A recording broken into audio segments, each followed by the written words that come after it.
Topic है, मैंने class में एक किसी ने मुझे मांगा था क्लास में, राजीव, उसको मैंने ये नोट्स दिया है, ठीक है।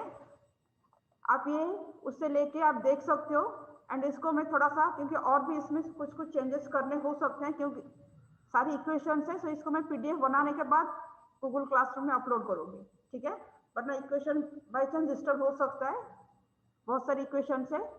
तो आप उससे राजीव से लेके पीपीटी नहीं है, this is the word file से लेके आप इसको पढ़ सकते हो। डिफ्रैक्शन, इससे जो भी मैंने पढ़ा है उसी में ही लिखा है, उससे आप लिख सकते हो। सारी चीज टाइप है, थोड़ा सा कभी टाइम लग रहा है टाइप करने में। एंड रिमेनिंग थिंग जो गूगल क्लासरूम में थोड़ा सा एक कल तक मैं अपलोड कर दूंगी। ऑलमोस्ट नोट्स पूरा हो गया है, थोड़ा सा ही बचा है वेरीफाई करना। Then I will upload that in the Google classroom, so that आप अभी राजीव से लेके you can share in your class group and आप पढ़ सकते हो। चलो, so let us discuss the topic of diffraction grating, that is the diffraction from n number of slits. Diffraction from n number of slits. So last class we are discussing the topic of diffraction at a single slit. Single slit मतलब what is slit? Slit क्या है? एक narrow opening. And last class also we discussed what is a diffraction grating. Diffraction grating is a combination of large number of slits. It consist of a large number of slits, बहुत ज्यादा slits होता है।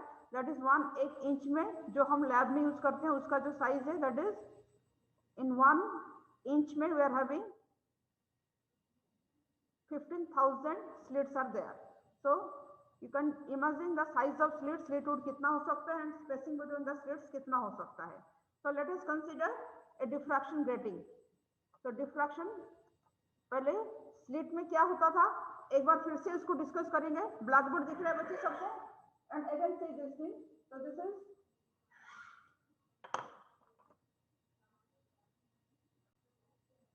तो single slit में क्या होता है, this is the narrow opening.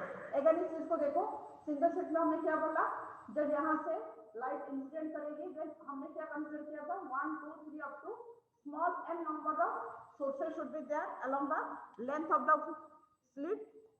एक एक पॉइंट को हम ऑन द वेव फ्रंट हमें will consider every point on the wave front as a source according to Huygens theory. So we can say n number of waves from this wave front are propagating in a single direction, and ये all are meeting at a single point on the screen, and we are calculating intensity at this point. Suppose यहाँ पे और एक slit आ गया, then what will happen, जो भी light इसके ऊपर इंसिडेंट हो रहा था, that light is allowed to incident in this slit also, and इसका विड्थ हमने लिया था कितना, width of the slit is b, and ये जो है दोनों स्लिट के बीच में अनदर स्लिट ये है, इसका विड्थ b है, दोनों के बीच में जो स्पेसिंग है उसका स्पेसिंग कितना, that is assumed that as e. Okay, the spacing between the two slits, that is assumed that as e. Okay, so यहाँ से फिर लाइट इंसिडेंट हुआ, फिर सबका विड्थ सेम है, तो यहाँ पे will also consider n number of waves, तो यहाँ से भी n number of waves are propagating and they will also converge at a single point. So this is the superposition of n number of waves, this is also superposition of n number of waves. Suppose यहाँ से wave आया y1 y2 up to yn, इनको हमने latest name दिया z1 is the interference of all the waves coming from n sources from the first slit. And similarly, let us consider this is the second slit. Second slit से जितने number of waves are coming, उन सबको superposition होने के बाद we get one resultant wave, and that resultant wave को हमने नाम दे दिया Z2. Okay? Similarly, another slit क्या है, और एक slit है, यहाँ से भी waves है, उनका भी आ गया another, इन सबका सुपरपोजिशन को होने के बाद resultant को we consider as single wave, उसको हमने नाम दे दिया Z2. And similarly, अगर हमारे पास capital n number of slits are there, okay, capital, and यहाँ पे हमें ये कंसीडर किया this is the length, capital n number of slits are there, then what will happen, अगर हमारे पास capital n number of slits है, then n number of slits are there, then यहाँ से जो वेव जाएगी इसका हम नाम दे सकते हैं ZL। तो Z1 क्या है, जो फर्स्ट स्लिट से जितने सारे वेव्स गए उनका रिजल्टेंट हमें नाम दे दिया Z1, एंड यहाँ पे एक स्लिट नहीं है, यहाँ पे कितने स्लिट्स है, n number, capital N is the number of slits, small n पहले ले लिया, that is the number of point sources along length of each plane, that is wave front यहाँ पे इंसिडेंट होगा, उसके ईच पॉइंट को A1 A2 up to AN तक हमने दिया था, n number of waves are there and n number of waves का सुपरपोजिशन से जितने सारे वेव सुपरपोजिशन होते हैं उसका हमने रिजल्टेंट को क्या माना, फर्स्ट वेव से जितने सारे वेव्स आ रहे हैं उनका नाम दे दिया Z1, सेकंड से भी जितने सारे वेव्स निकल के जा रहे हैं उनका रिजल्टेंट को हमने नाम दे दिया Z2, थर्ड से जितने सारे गए Z3, ऐसे nth number capital N is the total number of slits on the grating, तो n नंबर ऑफ स्लिट्स का सुपरपोजिशन से एक जो वेव गया Zn।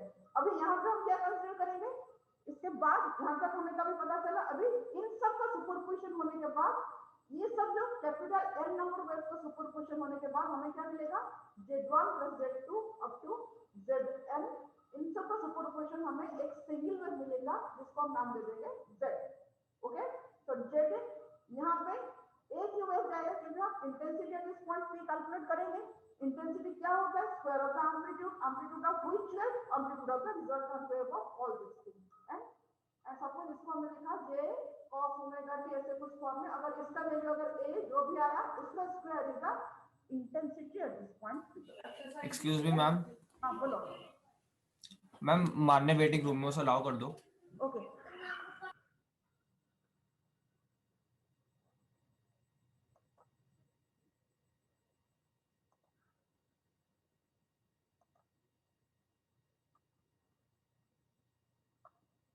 ओके सबका हो गया और कोई वेटिंग मोड मुझे नहीं दिखा रहे, ओके ये समझ में आया ये क्या बोला, ये चीज को अभी लेके हम पार्ट डिफरेंस फेज डिफरेंस निकाल के he will write an expression for the waves, इनका Z1 का भी लिखेंगे, Z1 का लिख लिया था हमने लास्ट क्लास, एक ही चीज से जितने सारे वेव्स आ रहे थे उनको हमने y करके वहां पे लिखा था, वहां पे एक ही चीज था तो उसको हमने y लिया था, ओके तो यहाँ पे क्या है y1 y2 इसको ले लिया था, उन सबका सम को y लिया था, अब यहाँ पे क्या है ये y1 y2 y है, इनको हमने सम को ले लिया Z1, यहाँ पे y11 y21 y31 ऐसे ऐसे करके यहाँ पे अनदर वेव जो आया उनका सुपरपोजिशन हमने क्या नाम दिया that is equal to Z2, okay यहाँ पे फिर आया Z3, तो इन सब का रिजल्टेंट को we are considering, okay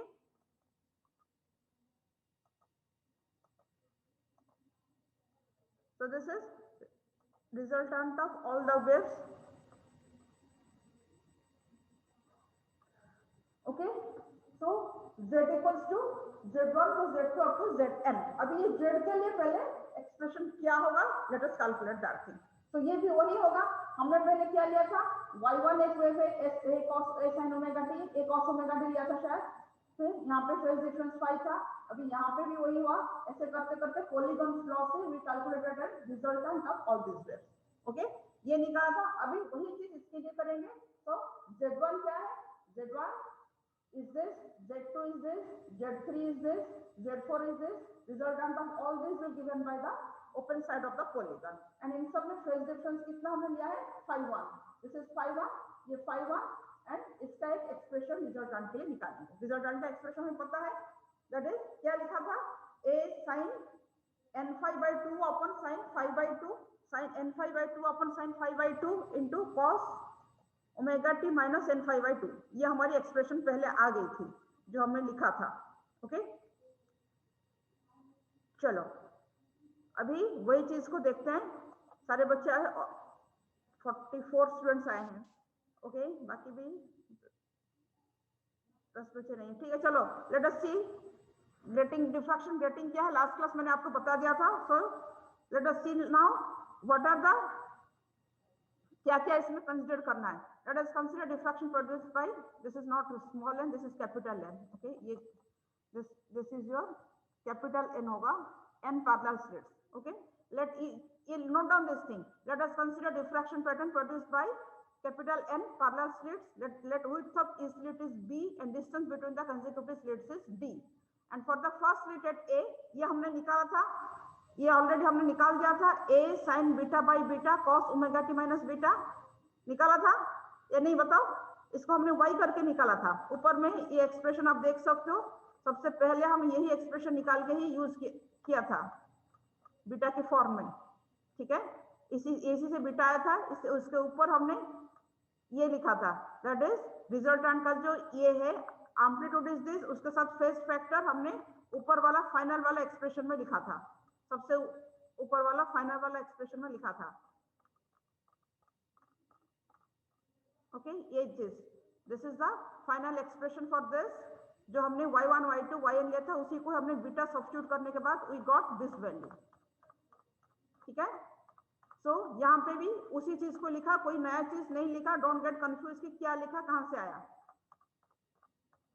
okay, so this is all the waves making an theta with the normal to the slit, then the resultant wave field displacement at point P due to this slit A is z equals to A sin beta by beta cos omega t minus beta. Beta क्या है? What is beta? बोलो, pi by lambda b sin theta लिखा था, निकाला था हमने। Okay, now when do we have n number of slits separated by distance d, each slit may be assumed to be producing one resultant wave at a point P. अभी ये हमारे पास n number of waves है, then इन सब का resultant के बाद we will get one wave at this point P। तो अभी फेज डिफरेंस निकालेंगे। तो phase difference between the successive resultant wave from n number of slit is 5 1, then the displacement will be represented as कैसे। अभी ये देखो, what is this thing, ये है, ये डिफरेंट फिगर से मैं आपको समझाने की कोशिश कर रही हूँ, ट्राई टू अंडरस्टैंड। तो this is a combination of n number of slits. यहाँ पे एक स्लिट है, यहाँ पे और एक स्लिट है, यहाँ पे और एक स्लिट है, एंड इसके ऊपर जब लाइट इंसिडेंट हुआ, light will diffracted in all the directions. Let us consider all the light waves which are diffracted at an angle theta are collected at this point P. Accordingly, यहाँ पे what intensity हमें मिलेगी, what is its position, we are going to calculate same that thing. And यहाँ पे भी देखो same figure, another figure, वही चीज है, वही n number waves के n number of capital N number of slits are there, इसके ऊपर इंसिडेंट हो रहा है, एंड यहाँ पे फ्रॉनोफोर डिफ्रैक्शन का लेंथ यूज होगा, तो यहाँ पे कन्वर्ज होकर एक ही पॉइंट में इंटेंसिटी कितना होगा when all the light waves are propagating at a direction theta. Okay, हाँ बोलो मैम, आई उसको इन कर लो। कौन है? कोई तो नहीं दिखा नहीं रहा है मुझे अभी।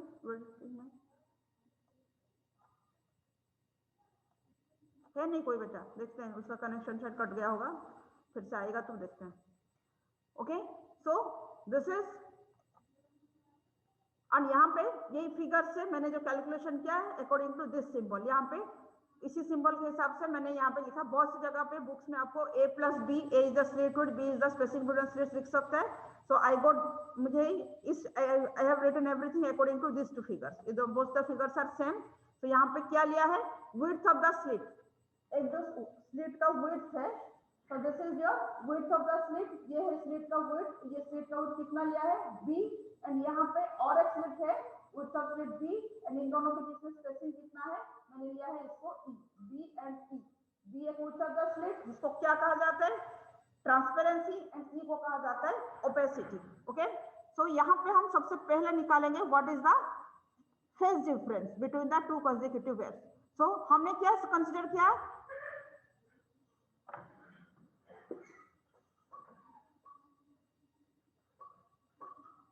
Late us see this thing.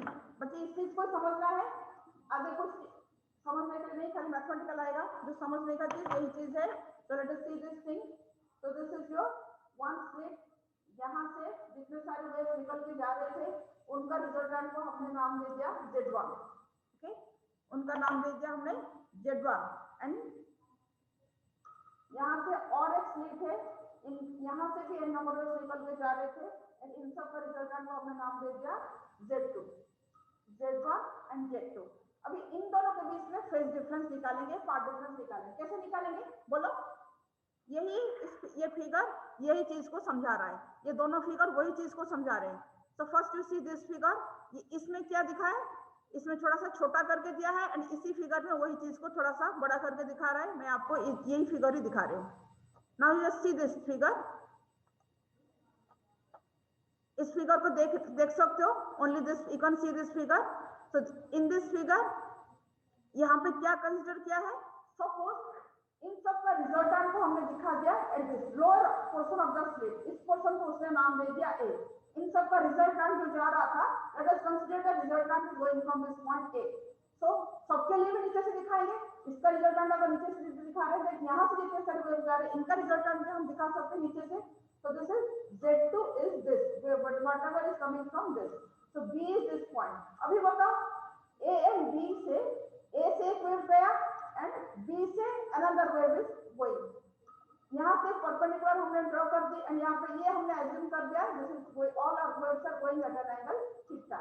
सो ये एंगल थीटा है, यहाँ से हमने परपेंडिकुलर ड्रॉ कर दिया एंड इस पॉइंट को सपोज नाम दे दिया और कुछ भी नाम दे दिया, सी दे देते हैं, दिस पॉइंट इज सी। तो एक्स्ट्रा पाथ ये कितना गया, BC is the extra path. तो BC को हम क्या लिख सकते हैं, अभी ये डिस्टेंस कितना है, this distance is your E and this distance is your B and हमने ये ले लिया D equals to B plus E, D equals to B plus E। ये डिस्टेंस कितना होगा, ये पाथ अगर निकालेंगे तो ये कितना होगा, this will be equals to E plus B। तो B को हम लिख सकते हैं B plus E। तो BC अभी यहाँ पे this angle is theta, this is 90 degree and तो ये कितना होगा 90 minus theta, so this angle will be equals to theta. अभी लिखो इन दैट ट्रायंगल ABC, पहले जैसे किया था सिंगल साइड में सेम फॉर्म में, खाली यहाँ पे वहां पे B आया था, यहाँ पे B plus E आ गए। तो BC can write B plus E sin theta, लिख सकते हैं, बोलो हाँ बच्चे Yes, बोलो, लिख सकते हैं, पिछली बार क्या लिखा था वही चीज B plus E sin theta. तो ये शॉर्ट करने के लिए मैंने इसको D लिख लिया, D sin theta. Okay, D I can write part difference, this is the BC is the part difference, इसको लिखा जाता है by this delta। अभी फेज डिफरेंस क्या है, फेज डिफरेंस अगर what is corresponding phase difference between these two waves, क्योंकि हम वेव लिखेंगे तो फेज डिफरेंस के फॉर्म में लिखेंगे। फेज डिफरेंस कितना होगा बोलो, फेज डिफरेंस क्या लिखेंगे, phase difference between the two waves अगर ये φ1 है देन इसको क्या लिख सकते हैं बोलो, क्या होता है 2 पाई by lambda into path difference 2 pi by delta. तो इसको हम क्या लिख सकते हैं 2 पाई बाय डेल्टा मतलब 2 पाई by lambda D sin theta लिख सकते हैं। So this is the corresponding, देखो note down this thing, the corresponding path difference between the, देखो corresponding the path difference between the waves, resultant of waves coming from these two sources, these two slits is these two sources, दो waves क्या है देखो ना, path difference between the waves Z1 and Z2 which are coming from two slits equals to φ1 that equals to 2 pi by lambda, part difference equals to BC equals to D plus E sin theta, D plus E sin theta और part difference को लिख सकते हैं D sin theta। and इसके बाद देखो the corresponding phase difference is φ1 equals to 2 pi by lambda, that is 2 pi by lambda into path difference that equals to D sin theta। okay, so this is 2 pi by lambda D sin theta हम लिख सकते हैं अपने। Okay, तो Z1 का expression क्या लिखेंगे, हम बच्चे समझ में आ रहा है, किसी को नहीं आ रहा तो बताओ, फिर से डिस्कस करेंगे क्यों बार बार इसको फिर बाद में नहीं जा पाएंगे, बार बार इस टॉपिक में फिर आना मुश्किल है। तो हमने सबसे पहले Z1 जो हमारी पहले आ गई थी इन टर्म्स ऑफ बीटा में कितना था, जो हमने पहले Y लेके किया था, that is A sin beta by beta cos omega t minus beta. अभी Z1 क्या है, ये जो एक वेव इधर से जा रही उसको हमने नाम दे दिया Z1, A पॉइंट से जो एक वेव जा रही है दैट इज योर Z1। अभी ये B पॉइंट से जो वेव आ रही है उसको हमने दे दिया, उन सब का रिजल्टेंट को एक ही वेव मान के हमने कंसीडर किया दैट इज Z1, इन सब का रिजल्टेंट को एक ही वेव कंसीडर किया दैट इज Z2। दोनों के बीच में फेज डिफरेंस कितना आया φ1, तो हम Z2 कितना लिख सकते हैं, यहाँ पे जो आएगा यहाँ पे फेज फैक्टर यहाँ पे एक्स्ट्रा आएगी। Okay, this is minus φ1। So Z3 क्या है, जो यहाँ पे थर्ड नंबर ऑफ स्लिट से यहाँ से जो एक वेव जाएगी, ये फर्स्ट से गया, ये सेकंड से गया, थर्ड से गया, थर्ड सेकंड एंड थर्ड के बीच में फेज डिफरेंस कितना है वही φ1। तो इसको हम क्या लिखेंगे, ये φ1 था तो यहाँ पे आ जाएगी -2 φ1, Z4 में आ जाएगी 3 φ1, ऐसे Zn से आ जाएगी n-1 φ1। अभी φ1 क्या है, the phase difference between Z1 Z2 Z2 Z3 etcetera consecutive waves, consecutive slit से, एंड φ1 का वैल्यू क्या है 2 पाई by lambda D sin theta. बच्चे इतना नोट कर लो। ओके, सो यहाँ पे ये जो D क्या होता है B प्लस E, इसको क्या कहा जाता है, that is known as grating element. ये बहुत इंपॉर्टेंट है वाइवा पॉइंट ऑफ व्यू से भी। Okay, this is known as grating element where B को क्या कहता है, B is the width of the slit, जो which is transparency, transparent portion, and E क्या है, spacing between the two slits that equals to opacity, it is known as your opacity opaque surface, क्योंकि ये dark होता है। So the resultant of all waves कितना होगा, Z1 plus Z2 Z3 plus Zn. तो इनका रिजल्टेंट का value सीधा इतना सब लिखना नहीं है, सीधा ये वाला वैल्यू अब याद करके लिख लो. The resultant amplitude of all these waves Z1 Z2 Z3 यहाँ पे थोड़ा सा डिफाइन कर लिया. ओके, डिफाइन कर लिया. देन यहाँ पे लिखो resultant amplitude of all these waves equals to, सीधा इसी फॉर्म में हमने क्या लिखा था लास्ट क्लास में, लास्ट में फाई के फॉर्म में, that equals to sine n5/2 by sine 5/2. यहाँ पे कितना आ जाएगी, दिस इज द एम्पलीट्यूड पहले से था, अभी रिजल्टेंट के साथ कितना आया, sine n∅1/2 upon sine 5/2. Okay, so accordingly intensity कितना होगी, that will be square of this thing. ठीक है, एंड इस n∅1/2 को हमने पुट कर लिया गामा, सॉरी 5/2 को पुट कर लिया बाई गामा. ओके, तो बताओ यहां तक इक्वेशन 14 तक 15 तक समझ में आया, नहीं आया, वरना फिर से बता दोगे. बोलो सारे बच्चे, पहले अपना जितना समझ में आया, किसी को कोई डाउट आया या किसी को पूरा समझ में आ गया, किसी को कुछ नहीं आया, जैसे भी आया बताओ, क्योंकि इससे आगे इसको बार बार नहीं पढ़ सकते, एक ही बार पढ़ेंगे, इसके बाद बहुत सी चीज फिर आ जाएगी. तो मैंने बोला था कि ये चीज बहुत मैथमेटिकल है, क्योंकि यहाँ पे सिंगल स्लिट में खाली इससे से एन वेव्स आ रही थी, smaller number of waves coming from one source, one slit से कंसीडर करेंगे. अभी यहाँ पे capital N number of slits है एंड सबका रिजल्टेंट कंसीडर करेंगे, वही है डिफरेंस. ओके, बोलो. यस मैम, आ गया. सबको आया, किसी को डाउट तो नहीं है, समझ गए. ओके, तो आगे चले. अरे बच्चे बोलो, चले आगे. Yes ma'am. तक्ष समझ में आया, अभिनव समझ में आ रहा है. Yes ma'am. आया. ओके, तो आगे चले. ओके, अभी इस चीज को लिख लिया बच्चे.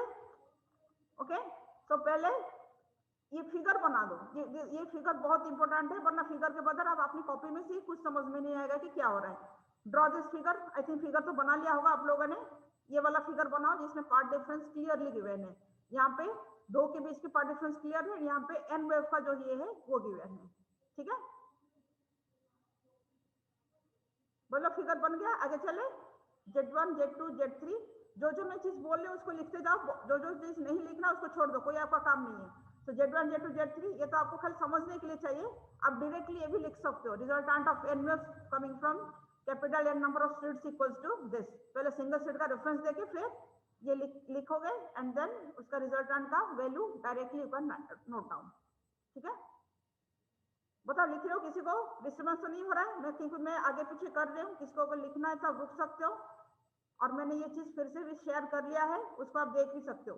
ओके, अब ये देखो, नाउ यहाँ से लिखो the resultant amplitude of the waves कितना हो रहा है, that will be equals to a sin beta by beta. ये वाला चीज लिखो, आराम से लिखो. Resultant amplitude of all the waves coming from n different capital n number different slits will be this value. Okay, ये तो आ गया सबको समझ में. अभी इंटेंसिटी लिखेंगे, स्क्वायर कर लिया, इंटेंसिटी लिख लिया. देन यहाँ पे हमने सब्स्टिट्यूट किया गामा, ये 5/2 को सब्स्टिट्यूट कर दिया बाय मींस ऑफ गामा. अभी सारी रिलेशन अभी गामा के फॉर्म में आएगी. सिंगल स्लिट में सारे हमने बीटा के फॉर्म में लेके डिफरेंट मैक्सिमा मिनिमा निकाला था, अभी गामा की फॉर्म में आएगी. बीटा का कंडीशन भी यूज होगा, फिर गामा का आएगी, फिर दोनों में क्या प्रॉब्लम आ रही वो भी हम देखेंगे, क्या क्या कहाँ पे कुछ आ रही है दिक्कत because of those both the things, वो भी सबसे लास्ट में आएगा एक एप्लीकेशन इसका. तो यहाँ पे देखो दो टर्म है, आई क्या है, a square sine square beta upon beta square. ये कहाँ से आया था बोलो, ये सिंगल स्लिट डिफ्रैक्शन से आया था. एंड ये कहाँ से आया बोलो, ये कहाँ से आया, गामा टर्म कहाँ से आया बोलो बच्चे, गामा टर्म कहाँ से आया. अभी जो एन वेव्स आ रहे थे एक एक स्लिट से, जो एक एक स्लिट से जितने सारे वेव्स आ रहे थे उनका हमने रिजल्टेंट को लिया था कितना, उनका इंटेंसिटी निकाला था. रिजल्टेंट को क्या लिखा था, a sin beta upon beta into that factor जो भी आया था हमारी. ठीक है, कॉस के फॉर्म में आया था. उसका रिजल्टेंट का एम्पलीट्यूड कितना आया था, a sin beta by beta. Accordingly एक स्लिट से जो लाइट आ रही थी उसका इंटेंसिटी को हमने लिखा था a square sin square beta upon beta square. अभी यहाँ पे और एक टर्म आ गया. So what this term is indicating, ये टर्म क्या दिखा रहा है, ये एक टर्म को दिखा रहा था that is first term, this is a square sin square beta upon beta square एक स्लिट के लिए दिखा रहा था। अभी जब n नंबर ऑफ स्लिट्स में देखेंगे सारे फेज डिफरेंस इंक्लूड करने के बाद we are getting another term that is sin square n gamma by sin square gamma. अभी यहाँ पे इस चीज को नोट करो, इक्वेशन 15 के बाद this term a square sin square beta upon beta square क्या कहा जाता है, इसको this represents the intensity distribution produced by a single cell diffraction। ये ऑलरेडी we derived हमारी इक्वेशन 3-4 नंबर में इसका शायद आया होगा कुछ, ओके। देन ये जो सेकेंड टर्म को क्या कहा जाता है, second term represent the interference pattern produced by n equal space point source. तो ये जो सेकेंड टर्म गामा कहाँ से आया, हमने एक है यहाँ से Z1 Z2 up to Zn लिया, इन सब का इंटरफेरेंस होने के बाद यहाँ पे जो एक सिंगल वेव आया उसके फॉर्म में आया। तभी फर्स्ट टर्म को हम कहते हैं सिंगल सेल डिफ्रैक्शन पैटर्न से आया था, एंड ये कहाँ से आया, उसका जो मल्टीपल जो इतने नंबर ऑफ सिंगल स्लिट से जो हमें वेव्स मिले उनका सुपरपोजिशन होने से, उनका इंटरफेरेंस होने से जो हमें मिला उसी से we are getting this second term. That's why first is known as the interference term, this is known as the diffraction term. ठीक है, इसको हम रिप्रेजेंट करेंगे by means of this. Okay, clear सबको? क्लियर बच्चे? आगे चले, मैक्सिमा मिनिमा डिस्कस करें। अभी इसी गामा की कंडीशन से भी आएगा कि प्रिंसिपल मैक्सिमा कहाँ पे, यहाँ पे भी मैक्सिमा कुछ कुछ आएंगे, प्रिंसिपल मैक्सिमा और भी आएंगे, सबके लिए कंडीशन अभी लिखेंगे। चले आगे, यहाँ तक आया समझ में? yes, अरे बच्चों, हाँ चले आगे। Yes, ma'am. हाँ ओके, अभी देखो मैक्सिमा एंड मिनिमा इंटेंसिटी कैसे निकालेंगे, ये हेडिंग दो एंड ये कंडीशन लिखो। उस इंटेंसिटी जब आने के बाद ये कंडीशन बहुत इंपॉर्टेंट है, सारे आपका सारे केसेस, सारे न्यूमेरिकल भी समझने के लिए यहीं से समझ सकते हो। ओके, अभी यहाँ पे क्या है, इंटेंसिटी क्या है, इंटेंसिटी का फॉर्म हमने यहाँ पे लिखा, intensity equals to this, equation 15 A square, ये कॉपी में लिख लो, ये कॉपी में लिख लिया, A square sine square beta upon beta square, this is sine square N gamma upon sine square gamma. Okay, then this is maxima and principal maxima कैसे आएगी, तो मैक्सिमा कब होगा, कब होगा, यहाँ पे भी हम लिमिटिंग केस लेंगे, दैट इज जब इसका वैल्यू मैक्सिमम होगा। तो यहाँ पे इसका तो केस हमने डिस्कस पहले कर लिया था, अभी इसके केस के हिसाब से when this quantity will be equals to maximum, sine square N gamma upon sine square gamma will be maximum. तो इसके लिए भी वही लिमिटिंग केस लेंगे, लाइक बीटा गामा के लिए वही लेंगे, limit gamma tends to N pi sine n gamma upon sine gamma equals to limit, यहाँ पे क्या क्या फॉर्मूला यूज हुआ बोलो, लिखो, note down this thing, reference देके लिखो। इस रूल को क्या कहते हैं, लिमिट में पढ़ा है, कैसे करने से आता है, L hospital rule, ma'am L'Hopital rule, yes ma'am, हाँ उसमें आता है ना, हाँ very good. So by applying that rule हमें ये कितना मिल गया, this is gamma tends to N pi. आप इसको दोनों को डिफरेंशिएट करने के बाद यहाँ पे आ गया एन, ये सो इसका वैल्यू कितना आ गया एन। सो इसको भी रेफरेंस देके लिख लो, यूजिंग क्या लिखोगे, बोलो क्या लिखोगे, इसने भी बोला था, बाकी एक बच्चे बोलो क्या लिखोगे, यूजिंग लिमिट का ये कौन सा रूल है, लापिताल रूल। हाँ, तो by using this rule we are getting this value equals to plus or minus n।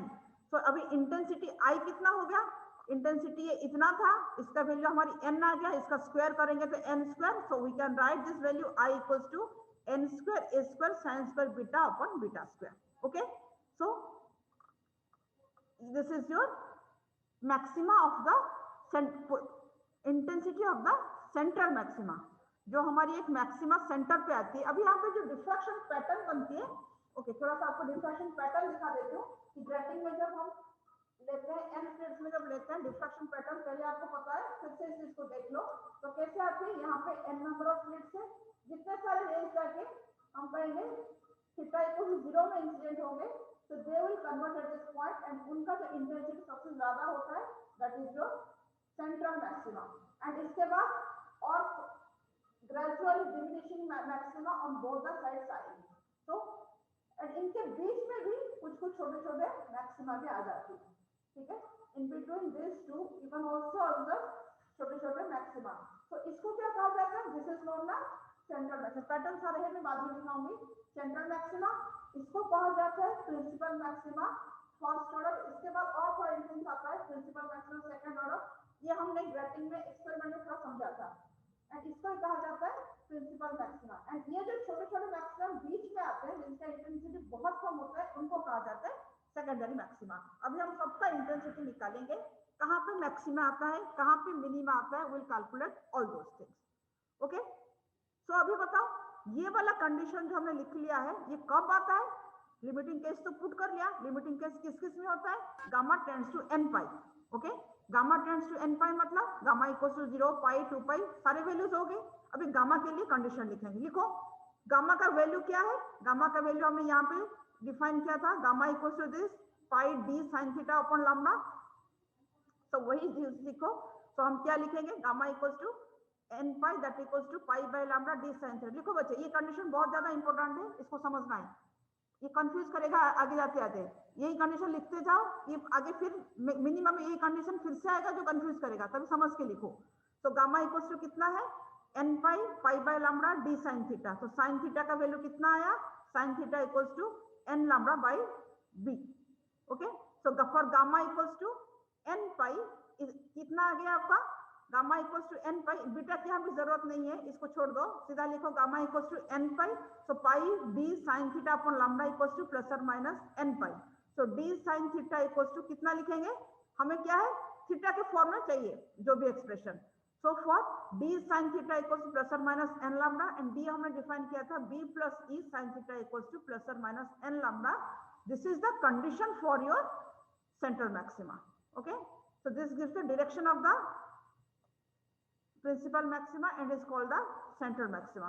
तो इसको कहा जाता है कंडीशन, सभी में हमारी जो आएगी कंडीशन के फॉर्म में लिखेंगे। तो this is the condition for the central maxima. This is the condition for the central maxima. ये कंडीशन समझ में आया? इक्वेशन 16 कैसे आया? आगे बच्चे सबको समझ में लिख लिया? Yes, ma'am. बीटा नहीं लिखना, ये बीटा बीच में जरूरत नहीं है, यहाँ पे इसको नहीं लिखना। तो आप सीधा लिख लो this is b plus E sin theta equals to plus और माइनस n लैम्डा। ओके,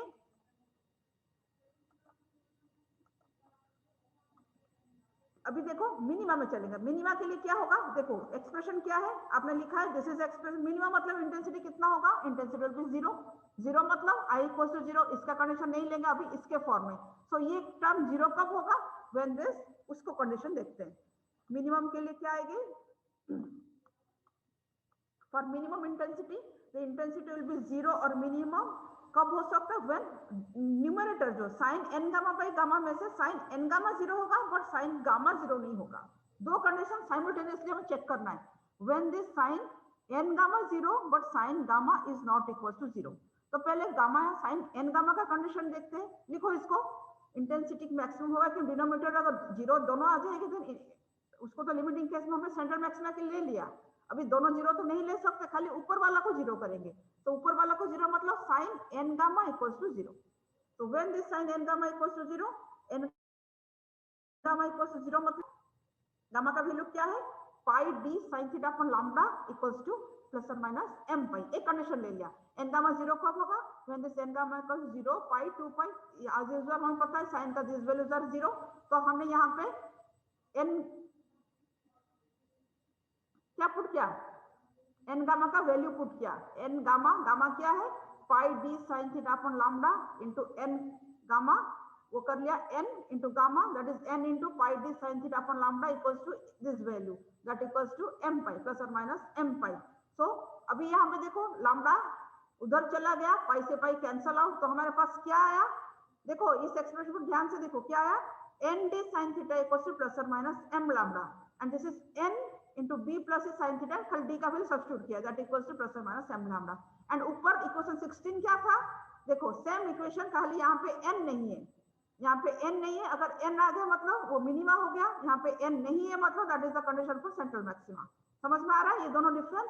अभी इसी से हम डिफरेंट पोजीशन निकालेंगे। इक्वेशन 7 तक 17 तक समझ में आया बच्चे? आया? इसको नहीं आया तो बोलो। आ रहा है?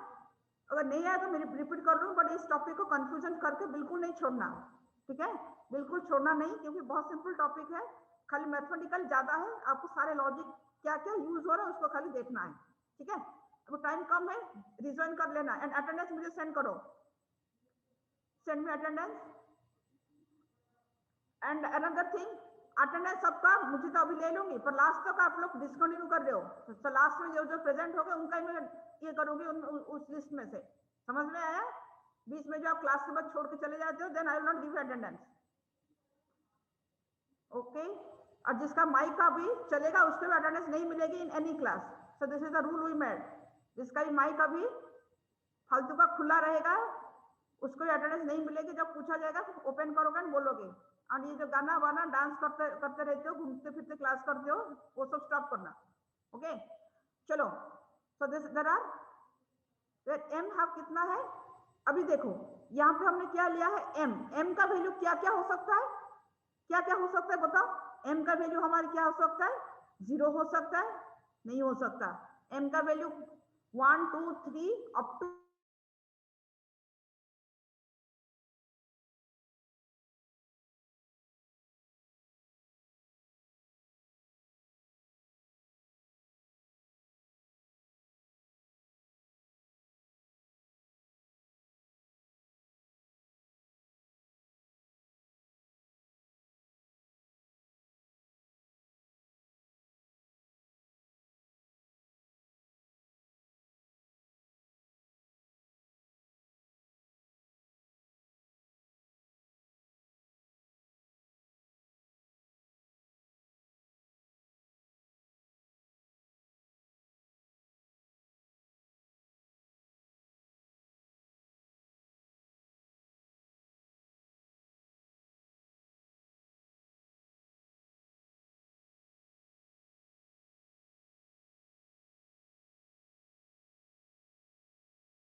हाँ बच्चे आ गए।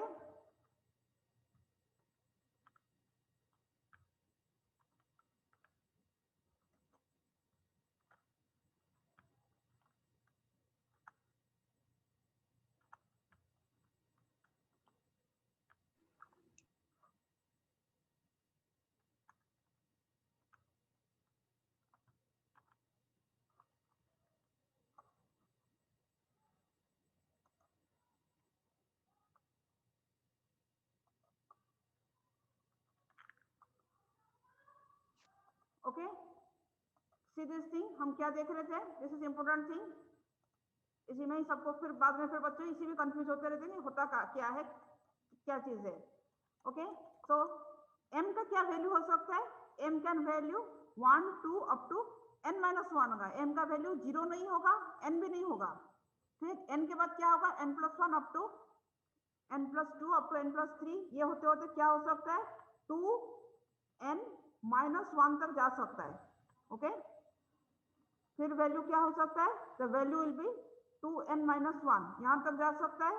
एंड ऑल्सो उसके बाद फिर क्या आएगा, 2n फिर नहीं आएगा, 2n नहीं आके फिर से कहां से स्टार्ट होगा, 2n+1। ओके, 2n+1 ऐसे होते थे 3n-1 तक जाएगा। ओके, तो ये क्या हो रहा है, ये सब क्यों लिखा, अभी देखो ये मैंने फिर लिखा m have can value between 1 to n-1, फिर n+1 से 2n-1, फिर 2n+1 से 3n-1, और ये इसका वैल्यू क्या नहीं होगा, एक्सेप्ट दिस वैल्यू। क्या क्या नहीं होगा, except this value, that is इसका वैल्यू ये नहीं होगा। क्यों नहीं होगा बोलो, कुछ समझ में आता है मुझे बता सकते हो क्यों नहीं होगा, बोलो। क्योंकि यहाँ पे मैक्सिमा हो रहा है। हाँ, m का वैल्यू अगर 0 लेंगे देन क्या आ जाएगी हमारी ये कंडीशन, फर्स्ट मैक्सिमा 0 पे। देखो m का वैल्यू 0 लेंगे तो क्या आ जाएगी यहाँ पे 0, इसका वैल्यू 1 लेंगे देन कितना आ जाएगी, this is d sin theta equals to lambda. अगर यहाँ पे m का वैल्यू हम क्या पुट करेंगे, n पुट करेंगे देन n से n कैंसिल, फिर से वाला लैम्डा। सो यहाँ पे आ जाती है for this points 0 n 2n 3n हमें क्या मिलता है, हमें मैक्सिमम मिल जाती है।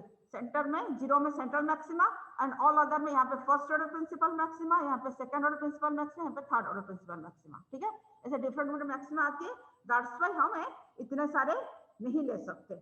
So from for this m equals 0 sin gamma 0 gives the position principal maximum. From the above equation it is observed that m equals 0 gives the principal maximum 0 order and जो भी मैंने बोला वही इसमें लिखा है।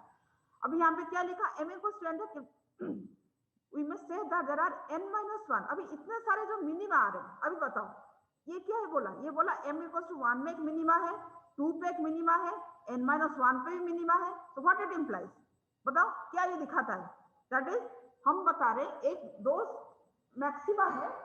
अभी इस फिगर को मैं यहाँ पे हॉरिजॉन्टल बनाती हूँ, आप देख सकते हो प्रॉपर्ली।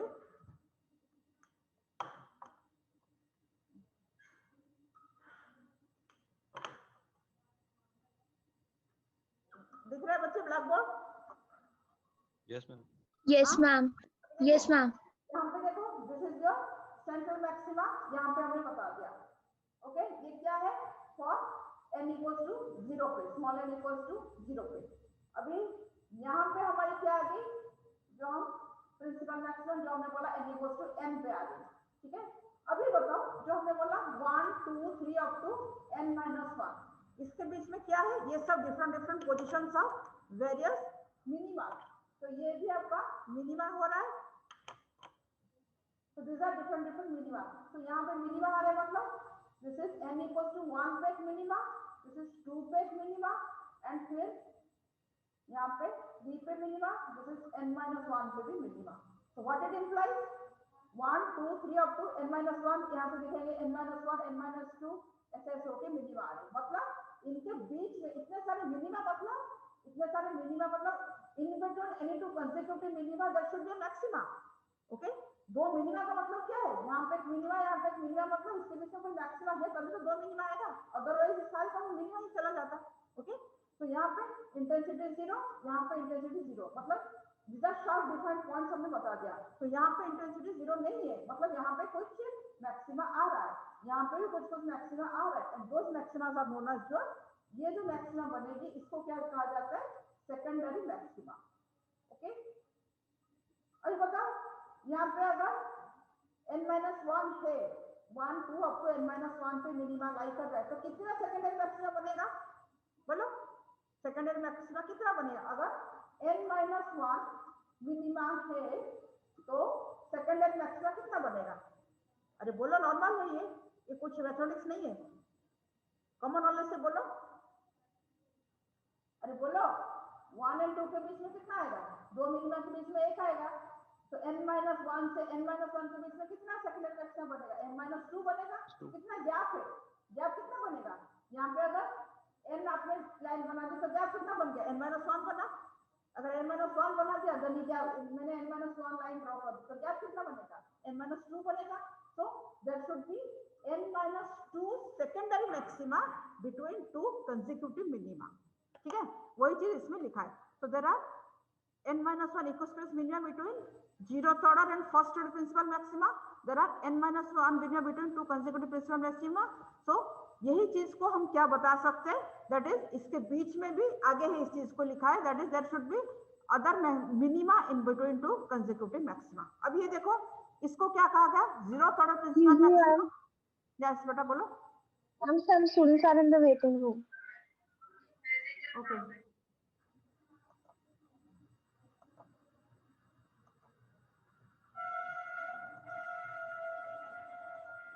अभी देखो, this is your 0th order principal maxima. तो ये इसके लिए हमने ले लिया n equals to 0 एंड ये कितना हो गया, this is n equals to 1 पे ये आ गया। अभी यहाँ पे कितना मिनिमा आ गया, 1 2 3 1 2 3। देखो एक मिनिमा कहाँ पे है, this is 1, this is 2, this is 3, this is 4 and अगर इनके बीच में 4 मिनिमा लाई करेगा, मतलब सेकेंडरी मैक्सिमा कितना लाई करेगा, 1 2 3 secondary maxima will lie in between the two consecutive minima. ठीक है, अभी इनका जो मिनिमा निकाला उसका लिए एंगल डिफाइन करेंगे जो ऊपर लिखा है। तो अभी देखो b sin थीटा हमने क्या लिखा, D sine theta equal to plus और माइनस एम लैम्डा। तो डी साइन थीटा कितना आ जाएगी बताओ, खाली डी साइन थीटा या फिर बी प्लस साइन थीटा का वैल्यू कितना लिख सकते हैं, एम अपॉन एन। अगर यहाँ से एन को इधर साइड ले लेते हैं then this equals to m plus N.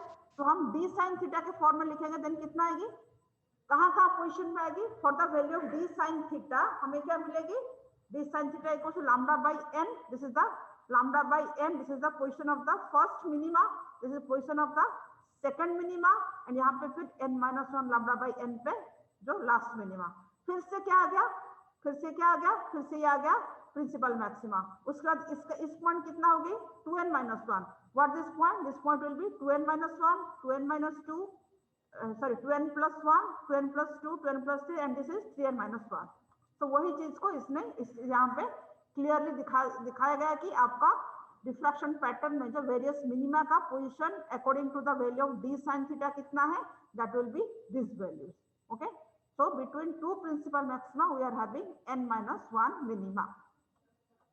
Okay, n minus one number minima between two. ये फिगर समझ में आया बच्चे? Yes ma'am. आ गया? अभी बताओ, यहाँ पे जनरल शॉर्ट क्वेश्चन भी आ जाती है कभी कभी।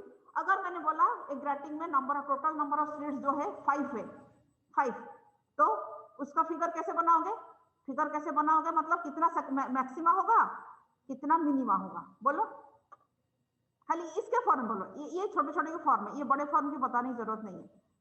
ये इन दोनों के बीच में ये कितने सारे मिनिमा बनेगी और या फिर कितना सेकेंडरी मैक्सिमा बनेगी, बोलो ये देखो तो बता सकते हो। ये इधर side, don't go to this side, खाली इन बिटवीन दो पोर्शन मुझे बताओ कितना बनेगी। n का value 5, capital N equals to 5, तो कितना मिनिमा बनेगी, अरे कितना मिनिमा बनेगी बोलो बच्चे, लिखा ना अभी हमने n माइनस वन लिखा इधर, there should be n minus one number of minima between two maxima. अगर n का वैल्यू नंबर ऑफ स्लिट्स अगर 5 है, कैपिटल N इसका टोटल नंबर ऑफ स्लिट्स, इसका वैल्यू अगर 5 है तो कितना मिनिमा बनेगी, 4 मिनिमा बनेगी। ये भी वही 4 के, ये उसी के लिए देखो 1 2 3 4, तो कितना सेकेंडरी मैक्सिमा बनेगी 1 2 3, n माइनस 2 सेकेंडरी मैक्सिमा। ठीक है, ऐसा कभी ड्रॉ करने के लिए आएगा तो आप खाली इतना भी ड्रॉ करके दिखा दो तो हो जाएगा। ठीक है, कि इतना ही आपको दिखाना है, उतना ही आपको करना है। Okay, so there should be n minus 1 number of minima between two successive principal maxima and n minus 2 secondary maxima in between two things। अब ये secondary maxima कैसे निकालेंगे, ठीक है, इसको नेक्स्ट क्लास करेंगे। जबकि ये आप देख लेना, जबकि कुछ इंपॉर्टेंट है नहीं, खाली ये है सिलेबस में तो कराना पड़ता, बहुत इंपॉर्टेंट नहीं है, इसका इंटेंसिटी खाली निकालना, ये आप करके आओगे, मैं बता रही हूँ। अभी सबके पास नोट्स भी है, जैसे हमने किया था last class di by D beta करके, तो क्या करोगे इसमें, इस चीज को, ये तो अभी हम कांस्टेंट मान के चल रहे हैं, अब इसको देखेंगे टू फाइंड सेकेंडरी मैक्सिमम, इसको डिफरेंशिएट करोगे, फिर इसको इक्वेट करोगे 0 पे, जैसे हमने कल किया था sine square beta by beta square को डिफरेंशिएट किया था, उसको 0 इक्वेट करके हमारे आया था beta equals to tan beta. In the same form इसको डिफरेंशिएट करोगे तो कितना है, ये डिफरेंशिएशन कर सकते हो, इसमें कुछ नहीं, ये आपका होमवर्क है, मैं बता रही हूँ, फिर आप करके आना, कल मैं ये नहीं बताऊंगी। ओके, ये होने के बाद अगर आप 0 करोगे देन आपके पास कंडीशन क्या आ जाएगी, n tan gamma equals to tan gamma, ये एक इक्वेशन आएगी। इतना तो ला सकते हो, you can get this equation यहाँ से यहाँ तक। हाँ, ये करना। अभी ये इक्वेशन कितना है, n tan gamma equals to tan n gamma, कहाँ से आएगा, by differentiating this gamma term in the equation of a। Okay, and another thing, चलो अभी तो क्लास तो आपका और नहीं करेंगे, आप सबका तो एक्टिविटी का मेरे पास प्रेजेंटेशन ऑलमोस्ट आ गया है, मैं थोड़ा सा देख रही हूँ, अभी थोड़ी देर में आपको, आधा घंटे में आपको बता दूंगी, 1 घंटे में अगर कोई चेंजेस है, बहुत ज्यादा चेंजेस रिक्वायर्ड नहीं है। एक लास्ट प्रेजेंटेशन अभी आया जो मैंने देखा नहीं है, वो देखने के बाद सबको बता दूंगी इसका कोई चेंजेस है, बहुत ज्यादा है नहीं, सबका presentation it was good mark, बाकी क्विज का पूरा हो जाएगी, then I will get the complete quiz. और अनदर थिंग, आज आपका जो पीरियड है प्रैक्टिकल के पीरियड में डायरेक्टर मैम आपका ओरिएंटेशन लेंगे, so all of you have to present. ठीक है, ओरिएंटेशन प्रोग्राम आज हो जाएगी आपका नियर अबाउट 2:30 के आसपास होगी, आपका ईजी का लैब है, in between there will be orientation programme by director ma'am, so all of you have to attend the programme. Ma'am camera on करना होगा? नहीं नहीं मैम तो अपने आप लेंगे, Okay. आपको खाली सुनना है, ज्यादा टाइम Okay, नहीं है, ma'am. कम टाइम का है, 10-15 मिनट का है मैम लेंगे, ठीक है, इन बिटवीन क्लास में ही ले लेंगे, एक्स्ट्रा टाइम आपका नहीं जाएगा। एंड अनदर थिंग, मैं सीआर को एक आपका अटेंडेंस शीट शेयर करूंगी, जो ऑनलाइन जो आपका ओरिएंटेशन हुआ था सारे बच्चों का नाम उसमें मुझे सबसे सीआर कलेक्ट करके देगा, उसको आप नाम दे देना जो बच्चों ने अटेंड किया था, ठीक है, वो आप Okay, ma'am. उसको ले लेना, उसका आगे हमें फॉरवर्ड करना है, that is an advantage for you. Okay, चलो, सो ये सब पढ़ लेना बच्चे, I am stopping, ending the meeting.